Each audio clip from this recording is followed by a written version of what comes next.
Fakultas Keperawatan 2A, mata kuliah Ilmu Keperawatan Dasar 2, dosen pengampu Narsidar Madani, Eskep MK. Baiklah, saya akan mempresentasikan materi tentang jejas adaptasi dan kematian sel. Pengertian jejas sel. Jejas sel atau cedera sel terjadi apabila suatu sel tidak lagi dapat beradaptasi terhadap rangsangan. Hal ini dapat terjadi bila rangsangan tersebut terlalu lama atau terlalu berat. Sel dapat pulih dari cedera atau mati, bergantung pada sel tersebut dan besar serta jenis cedera. Apabila suatu sel mengalami cedera, maka sel tersebut dapat mengalami perubahan dalam ukuran, bentuk, sintesis protein, susunan genetik, dan sifat transportasinya.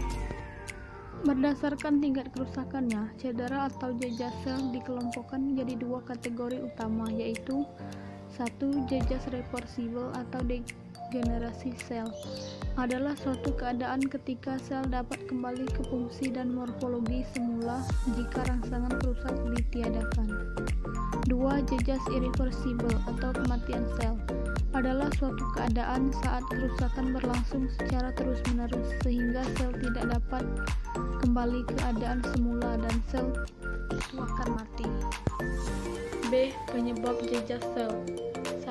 Hipoksia atau pengurangan oksigen terjadi sebagai akibat dari A. Iskemia atau kehilangan pasokan darah, B. Oksigenisasi tidak mencukupi karena kegagalan kardiorespirasi, misalnya pneumonia, C. Hilangnya kapasitas pembawa oksigen darah, misalnya anemia, keracunan karbon monoksida.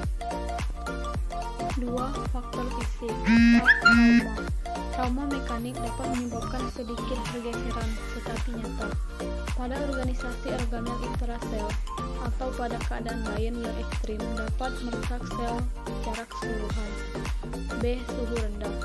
Suhu rendah mengakibatkan vasokonstriksi dan mengacaukan pembekalan darah untuk sel. C. Suhu tinggi.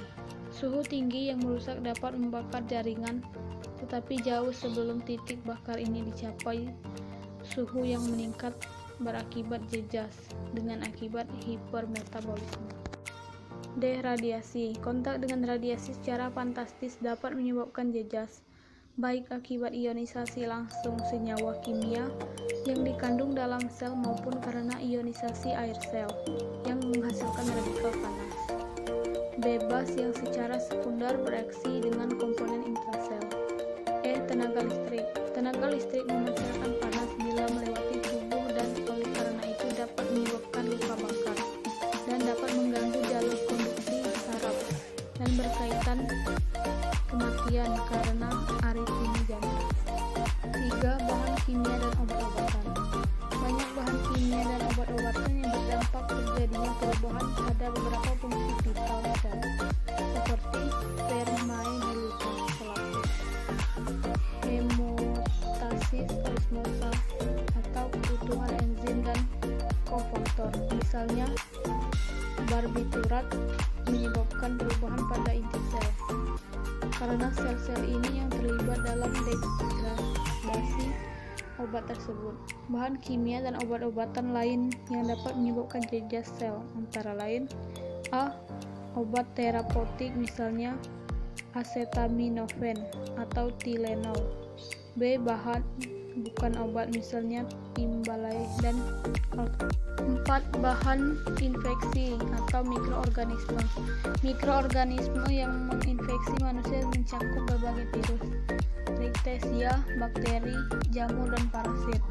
Sebagian dari organisme ini menginfeksi manusia melalui akses langsung, misalnya inhalasi, sedangkan yang lain menginfeksi melalui transmisi oleh vektor perantara, misalnya melalui senggatan atau gigitan serangga. 5. Reaksi imunologi. Antigen penyulut dapat eksogen maupun endogen. Antigen endogen, misalnya antigen sel, menyebabkan penyakit autoimun. 6. Kekacauan genetik, misalnya mutasi, dapat menyebabkan mengurangi suatu enzim kelangsungan. 7. Ketidakseimbangan nutrisi, antara lain A. defisiensi protein kalori, B. avitaminosis, C. aterosklerosis obesitas, 8 penuaan. C. Proses adaptasi sel. Adaptasi sel dibagi menjadi beberapa kategori, yaitu 1. Atrofi adalah berkurangnya ukuran suatu sel atau jaringan.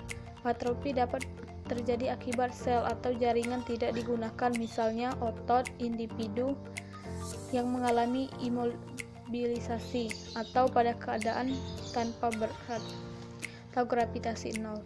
2. Hipertrofi adalah bertambahnya ukuran suatu sel atau jaringan. Terdapat 3 jenis utama hipertrofi, yaitu A. Hipertrofi fisiologis terjadi sebagai akibat dari peningkatan beban kerja suatu sel secara sehat. 2. Hipertrofi patologis terjadi sebagai respon terhadap suatu keadaan sakit. C. Hipertrofi kompensasi terjadi suatu sel tumbuh untuk mengambil alih peran sel lain yang telah mati. 3. Hiperplasia. Hiperplasia dapat terbagi 3 jenis utama, yaitu A. Hiperplasia fisiologis terjadi setiap bulan pada sel endometrium uterus selama stadium folikuler pada siklus menstruasi.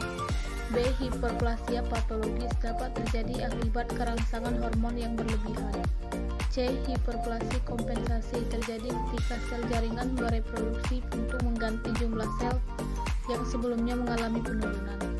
4. Metaplasia adalah berbahan sel dari suatu subtipe ke subtipe lainnya. Metaplasi terjadi sebagai respon terhadap cedera atau iritasi kontinu yang menghasilkan peradangan kronis pada jaringan. D. Proses kematian sel. Akibat jejas yang paling ekstrim adalah kematian sel seluler atau cellular death. Kematian sel dapat mengenai seluruh tubuh atau somatic death, atau kematian umum dapat pula setempat terbatas mengenai suatu daerah jaringan teratas atau hanya pada sel-sel tertentu saja. Terdapat 2 jenis utama kematian sel, yaitu 1. Apoptosis adalah suatu proses yang ditandai dengan terjadinya urutan teratur terhadap molekular yang menyebabkan desintegrasi sel. Apoptosis tidak ditandai dengan adanya pembengkakan atau peradangan, namun sel yang akan mati menyusut dengan sendirinya dan dimakan oleh sel-sel di sebelahnya. Rangsangan yang menimbulkan apoptosis meliputi isyarat hormon, rangsangan antigen, peptida imun, dan sinyal membran yang mengidentifikasi sel yang menua atau bermutasi. Virus yang menginfeksi sel akan seringkali menyebabkan apoptosis, yang pada akhirnya akan menyebabkan kematian virus dan sel penjamu atau host. Hal ini merupakan satu cara yang dikembangkan oleh organisme hidup untuk melawan infeksi virus. Perubahan morfologi dari sel apoptosis diantaranya sebagai berikut: A. Sel mengkerut, B. Kondensasi kromatin, C. Pembentukan gelembung dan apoptosis bodies, D. Fagostosis oleh sel di sekitarnya. 2. Nekrosis adalah kematian sekelompok sel atau jaringan pada lokasi tertentu dalam tubuh. Nekrosis biasanya disebabkan karena stimulus yang bersifat patologis. 2 proses penting yang menunjukkan perubahan nekrosis, yaitu 1. Disgestis enzimatik, sel baik autolisis atau di mana enzim berasal dari sel mati, atau heterolisis atau enzim berasal dari leukosit. Sel mati dicerna dan sering meninggalkan cacat jaringan yang diisi oleh leukosit imigran dan menimbulkan absen. B. Denaturasi protein. Jejas atau asidosis intrasel menyebabkan denaturasi protein struktur dan protein enzim sehingga menghambat proteolisis sel, sehingga untuk sementara morfologi sel ini dipertahankan. 3. Akibat kematian sel. Kematian sel dapat mengakibatkan gangren. Gangren dapat diartikan sebagai kematian sel dalam jumlah besar. Gangren dapat diklarifikasikan sebagai kering dan basah. Gangren kering sering dijumpai di ekstremitas. Umumnya terjadi akibat hipoksia berkepanjangan. Gangren basah adalah suatu area kematian jaringan yang cepat perluasan, sering ditemukan di organ dalam, dan berkaitan dengan invasi bakteri ke dalam jaringan yang mati tersebut. Gangren ini dapat menimbulkan bau yang kuat dan biasanya disertai oleh manifestasi sistemik. Gangren basal dapat timbul dari gangren kering. Gangren gas adalah jenis gangren khusus yang terjadi sebagai respon terhadap infeksi jaringan oleh suatu sel jenis bakteri aerob yang disebut Clostridium. Terima kasih telah menyaksikan video dari saya, semoga bermanfaat bagi kita semua. Saya akhiri, wassalamualaikum warahmatullahi wabarakatuh.